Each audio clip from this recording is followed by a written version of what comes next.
Le Fonds national de la microfinance FNM a entamé ce mercredi 14 décembre 2022 une tournée de sensibilisation sur les avantages du microcrédit à la FIA.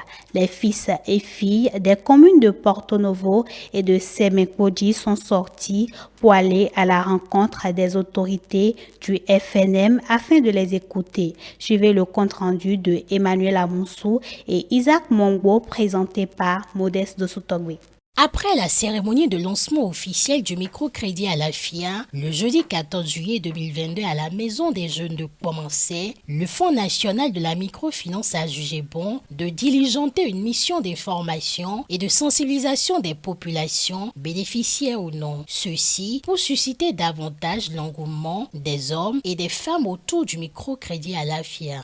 Depuis 5 mois que nous avions lancé cette deuxième phase, les gouvernants se sont rendus compte qu'au niveau de Semenkpodji, le décaissement de la phase de 100 000 francs, on ne voit pas l'engouement de la population. Le ministre nous a alors instruit à faire cette tournée pour informer la population de ce que la deuxième phase du programme de microcrédit à la FIA a commencé et les populations qui sont dans le besoin de financement d'un montant qui varie de 50 000 francs à 100 000 francs peuvent se rendre auprès des institutions pour solliciter ce financement. Ce crédit ou ce financement est destiné aux hommes et aux femmes. Ce sont les communes de Porto Novo et de Semenkpodji qui sont sélectionnées pour cette journée de sensibilisation sur les conditions d'accès au microcrédit à la FIA. Pour cette étape, les fils et filles de ces deux villes du département de Lomé ont fait le déplacement pour écouter le directeur général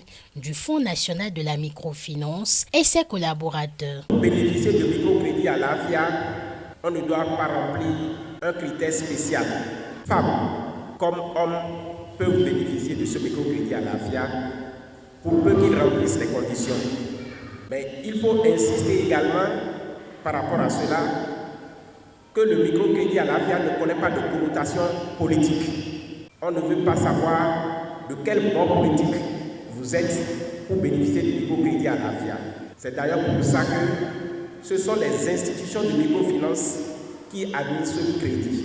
Le microcrédit à la FIA est avant tout un crédit qui doit faire le voyage aller-retour. Il faut le rembourser.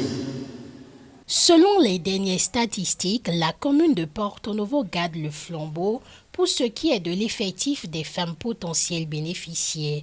Le maire de la dite commune se réjouit de ce résultat qui, pour lui, est dû à la bonne volonté des commerçantes. Pour ceux-là ou celles qui n'ont pas les cartes biométriques, désormais il y a un accompagnement pour leur faciliter cela. Je voudrais dire toute ma joie au cours de cette séance de savoir que Porto Novo garde le flambeau parce que sur un effectif de 300 000 bénéficiaires au plan national, Porto Novo seul est autour de 30 600 bénéficiaires. C'est impressionnant. Et c'est aussi la preuve que c'est une ville d'activité. C'est aussi la preuve du sérieux que les institutions ont mis disons, la mission qui leur a été confiée. Rappelons que le microcrédit à la FIA est l'un des produits phares issus des réformes opérées au niveau du Fonds national de la microfinance par le gouvernement. Il facilitera aux personnes vulnérables, exclues des systèmes classiques de financement, l'accès au crédit.